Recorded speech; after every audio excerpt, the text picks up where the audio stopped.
માંડવીથી જળ જંગલ જમીન સંરક્ષણ પદયાત્રા નીકળી। જળ જંગલ જમીન બચાવવા માટે આદિવાસી સમાજના લોકો રોડ પર ઉતર્યા। માંડવી તાલુકામાં આદિવાસી સમાજના લોકો રોષ સાથે વિરોધ પ્રદર્શન કર્યું। માંડવી તાલુકામાં જળ જંગલ જમીન સંરક્ષણ પદયાત્રા નીકળી। અલગ અલગ મુદ્દાઓને લઈને આદિવાસી સમાજે યાત્રા કાઢી વિરોધ કર્યો। આ વિસ્તારમાં અભયારણ્ય પ્રોજેક્ટની એકના વિરુદ્ધમાં માંડવી ઉકાઈ વિસ્તારના વિસ્થાપિતોના ન્યાય માટે લોકોએ વિરોધ કર્યો। માંડવી શુગરના ખાનગીકરણ વિરુદ્ધ અને હાઈવે નંબર 56માં આદિવાસીઓની જમીનના સંપાદન વિરુદ્ધ રેલી યોજાઈ હતી, જેમાં માંડવીના માલાથી પદયાત્રા નીકળી। માંડવી નગર ખાતે પહોંચી કચેરી આવેદનપત્ર પાઠવ્યું તો પ્રશ્નનું હલ ન આવે ત્યાં સુધી પદયાત્રા યોજવા ચીમકી ઉચ્ચારાઈ। ડાયમંડ બુર્સ ધમધમતું થયું, ડ્રીમ સિટી પોલીસ સ્ટેશનનું ઉદ્ઘાટન। સુરત ડાયમંડ બુર્સમાં ડ્રીમ સિટી પોલીસ સ્ટેશનનું થયું ઉદ્ઘાટન। કેન્દ્રીય જળશક્તિ મંત્રી CR પાટીલ અને રાજ્યના ગૃહ રાજ્યમંત્રી હર્ષ સંઘવીના હસ્તે ઉદ્ઘાટન કરાયું। સુરત શહેરનું આ 40મું પોલીસ સ્ટેશન છે, જે વિશેષ કરીને સુરત ડાયમંડ બુર્સ અને ખજોદ ગામ માટે બનાવવામાં આવ્યું છે। સુરત ડાયમંડ બુર્સમાં કરોડોની કિંમતના હીરાની હેરાફેરી થતી હોય છે, તેને લઈને અહીંયા વિશેષ સુરક્ષાની જરૂર હતી, જેમાં ગુજરાત સરકારે ડ્રીમ સિટી પોલીસ સ્ટેશનને મંજૂરી આપી। સાથે જ સુરત ડાયમંડ બુર્સને અલાયદું પોલીસ સ્ટેશન આપવા બદલ ડાયમંડ બુર્સના ચેરમેન અને ગોવિંદભાઈ ધોળકિયાએ રાજ્ય સરકારનો આભાર વ્યક્ત કર્યો। તો રાજ્યસભાના સાંસદ અને સુરત ડાયમંડ બુર્સના ચેરમેન ગોવિંદભાઈ ધોળકિયાએ હીરામાં મંદીને લઈને રત્ન કલાકારોની કફોડી સ્થિતિની ચિંતા વ્યક્ત કરી અને ખાતરી આપી કે રત્ન કલાકારોની સહાય માટે વિશેષ બોર્ડની કેન્દ્ર સરકાર સમક્ષ રજૂઆત થઈ છે। બીજી તરફ સુરત ડાયમંડ બુર્સમાં માત્ર 100 જેટલી ઓફિસ શરૂ થઈ છે। આગામી 21મી તારીખે વધુ 100 જેટલી ઓફિસો શરૂ થવાની શક્યતા છે। ગિરનારને ફળ્યો રોપવે પ્રોજેક્ટ, 32 લાખ લોકોએ લીધી મુલાકાત। જૂનાગઢના ગિરનારને રોપવે પ્રોજેક્ટ ફળ્યો છે। અત્યાર સુધીમાં 32 લાખ લોકો રોપવેથી ગિરનારની મુલાકાત લઈને માતાજીના દર્શન કરી ધન્યતા અનુભવી રહ્યા હતા। રોપવે પ્રોજેક્ટ જ્યાં સુધી શરૂ થયો ન હતો ત્યાં સુધી જૂજ લોકો જ ગિરનારની મુલાકાતે આવતા હતા, પરંતુ જ્યારથી રોપવે સુવિધા શરૂ થઈ ગઈ છે ત્યારથી સૌરાષ્ટ્ર તથા મહારાષ્ટ્રમાં મોટી સંખ્યામાં શ્રદ્ધાળુઓ ગિરનાર દર્શને આવી રહ્યા છે। ગિરનારની ટોચ પર આવેલા અંબાજી મંદિર તથા દત્તાત્રેય ભગવાનના મંદિરે દર્શન કરી સહેલાણીઓ ગિરનાર પર્વતની આસપાસના વાતાવરણને પણ માણી રહ્યા છે। અત્યાર સુધીમાં 32 લાખ લોકો રોપવેથી ગિરનારની મુલાકાત લઈ ચૂક્યા છે। ગિરનારની મુલાકાતે આવતા સહેલાણીઓમાં સૌથી વધુ 40% લોકો મહારાષ્ટ્રના છે, ઉપરાંત ગુજરાતના, રાજસ્થાન સહિતના લોકો પણ દર્શને આવે છે। સ્થાનિક સ્વરાજ સંસ્થાઓની ચૂંટણીનું આવતીકાલે પરિણામ। આવતીકાલે 5084 ઉમેદવારોના રાજકીય ભાવિનો ફેસલો। જૂનાગઢ મહાનગરપાલિકાની ચૂંટણીનું પણ આવતીકાલે પરિણામ। કૃષિ યુનિવર્સિટી મતગણતરી કેન્દ્ર પર હાથ ધરાશે મતગણતરી। 157 ઉમેદવારોનું રાજકીય ભાવિ આવતીકાલે ખુલશે। પ્રમાણમાં ઓછું મતદાન થતા 12 વાગતા પરિણામનું ચિત્ર સ્પષ્ટ થઈ જશે। ધક્કા ગાડી, જોર લગા કે હૈસા કરી લોકોએ એસટી બસને માર્યા ધક્કા। દ્વારકાના જામ ખંભાળિયામાં એસટી બસની બસ અધવચ્ચે જ બંધ પડી જતા ધક્કા ગાડી બની ગઈ હતી। જામનગર પોરબંદર રૂટની બસ જામ ખંભાળિયા બસ સ્ટેન્ડ પાસે પહોંચી હતી ત્યારે અચાનક રસ્તા વચ્ચે બસ બંધ થઈ જતા લોકોને ધક્કા મારવા પડ્યા। પહેલા તો ડ્રાઈવરે બસ શરૂ કરવા પ્રયાસ કર્યા, પણ કોઈ પણ વાતે બસ શરૂ ન થઈ, જેથી પરસેવો છૂટી ગયો।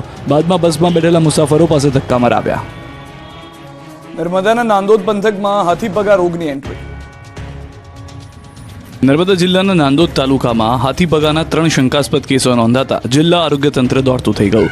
આરોગ્ય વિભાગ 3 દિવસ સામૂહિક દવા ગળાવવા મોપ અપ રાઉન્ડનું આયોજન કર્યું હતું, તો રાજપીપળા શહેરમાં કુલ 9 વોર્ડમાં ડોર ટુ ડોર દવા ગળવાનું અભિયાન ચાલુ કરવામાં આવ્યું। બંને તાલુકામાં કુલ 3,77,000 લોકોને DEC તથા આલ્બેન્ઝોલ નામની દવાઓ ગળાવવામાં આવી છે। નર્મદા જિલ્લાના નાંદોદ તાલુકામાં 3 શંકાસ્પદ લક્ષણો દેખાતા આરોગ્ય વિભાગ તુરંત એક્શનમાં આવી ગયું। નાંદોદ તાલુકામાં 227 અને દેડિયાપાડામાં 310 કર્મીઓની ટીમ ઉતારી છે। આ રોગને અટકાવવા આરોગ્ય વિભાગ દ્વારા 3 દિવસ દરમિયાન આંગણવાડી, શાળા અને કોલેજોમાં બાળકો માટે તથા અન્ય પુખ્ત વયના લોકોને ટીમો દ્વારા ઘરે ઘરે રૂબરૂમાં DEC તથા આલ્બેન્ઝોલ નામની દવાઓ ગળાવવામાં આવી છે। રાજકોટના ડીમાર્ટથી આઈસ્ક્રીમ ખરીદતા પહેલા સાવધાન, નીકળ્યો વાસી। રાજકોટવાસીઓ, જો તમે ડીમાર્ટમાંથી આઈસ્ક્રીમ ખરીદ્યો હોય તો ચેતી જજો, કેમ કે રાજકોટના ડીમાર્ટમાંથી ખરીદેલું આઈસ્ક્રીમ વાસી નીકળતા ગ્રાહકો ચોંકી ગયા। ગ્રાહકે ડીમાર્ટમાંથી આઈસ્ક્રીમની ખરીદી કરી હતી અને પોતાના ઘરે લઈ આવ્યો હતો, જો કે ઘરે આવીને આઈસ્ક્રીમનો ડબ્બો ખોલતા જ ગ્રાહક સ્તબ્ધ થઈ ગયો। ડબ્બામાં રહેલ આઈસ્ક્રીમ વાસી હતો, જેને પગલે તે પાછો ડીમાર્ટ આવ્યો અને મોલના કર્મચારીને જાણ કરતા તેમણે વાસી આઈસ્ક્રીમ પરત લીધો હતો। પરંતુ સવાલ એ છે કે ડીમાર્ટના સંચાલકો શું લોકોના આરોગ્ય સાથે ચેડા કરવા માંગે છે? કેમ વાસી આઈસ્ક્રીમ ફ્રીઝરમાં રાખવામાં આવ્યો? રાખતા હોય તો બંધ કરો। ગોરધન ઝડફિયાની પાટીદાર સમાજને ટકો।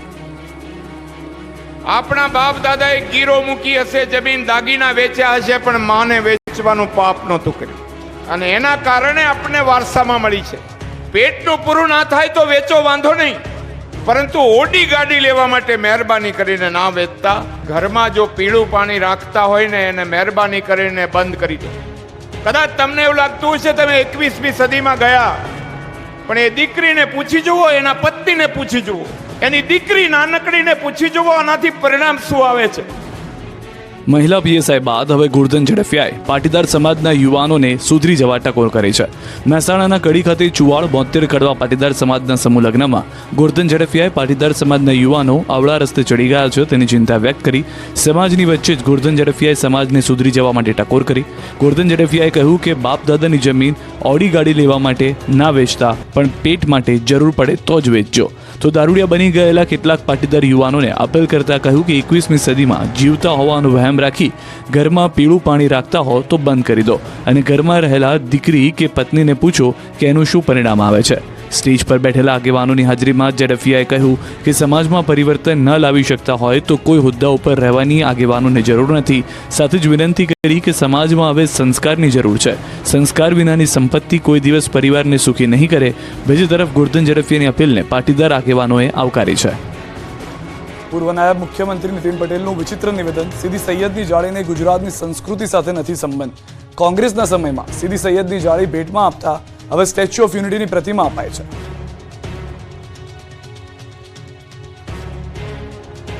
કોંગ્રેસની સરકારો હતી એટલે મારે કહેવું ના જોઈએ.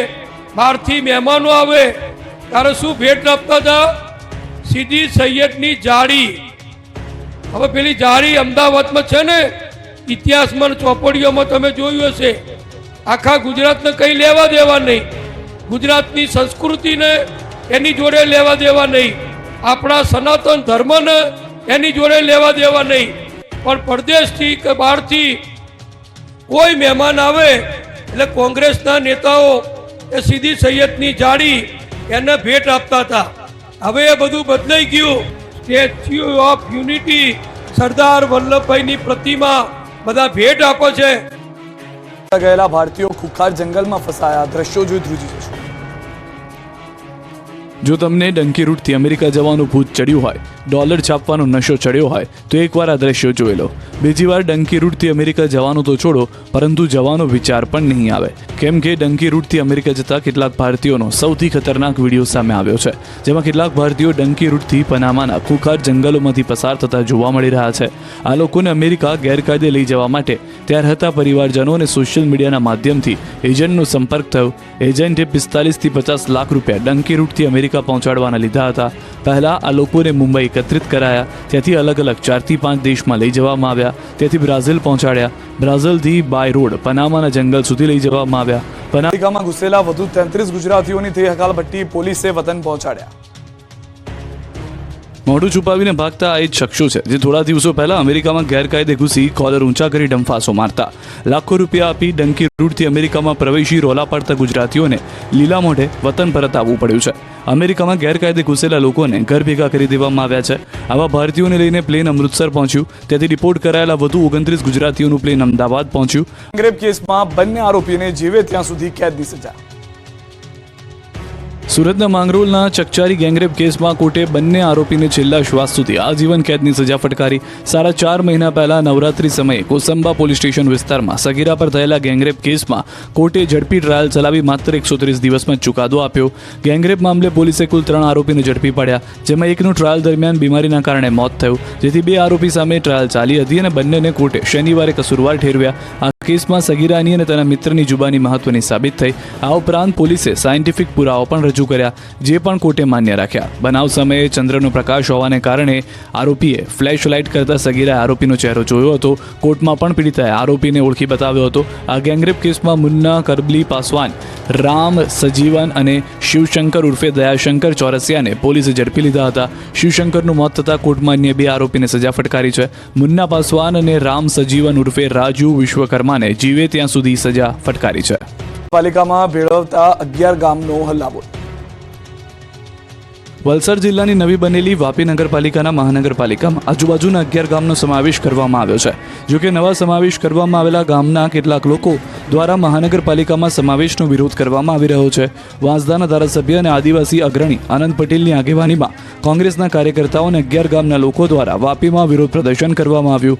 મહાનગરપાલિકામાં સમાવેશ કરવાથી ગામના લોકોને વેરા વધારા સાથે અન્ય મુશ્કેલીઓનો પણ સામનો કરવો પડશે તેવા બહાને મહાનગરપાલિકામાં આ ગામનો સમાવેશ નહીં કરવાની માંગ ઉઠી છે. વાપીમાં વાપી મહાનગરપાલિકાના ઘેરાવનું આંદોલન કરવામાં આવ્યું, જે નિમિત્તે વાપીના મધ્યમાં ઝંડા ચોક યોજાયેલી રેલીમાં મોટી સંખ્યામાં લોકો પણ જોડાયા હતા. શરૂઆતમાં આનંદ પટેલ સહિતના અગ્રણીઓએ ઝંડા ચોક 4 પર નીચે જ બેસીને અને વિરોધ કર્યો. ત્યારબાદ રેલી સ્વરૂપે આનંદ પટેલ અને સ્થાનિક લોકો વાપી મહાનગર કચેરી પહોંચ્યા હતા. 11 ગામોના મહાનગરપાલિકામાં સમાવેશના વિરોધમાં માંગ સાથેનું આવેદનપત્ર આપ્યું હતું.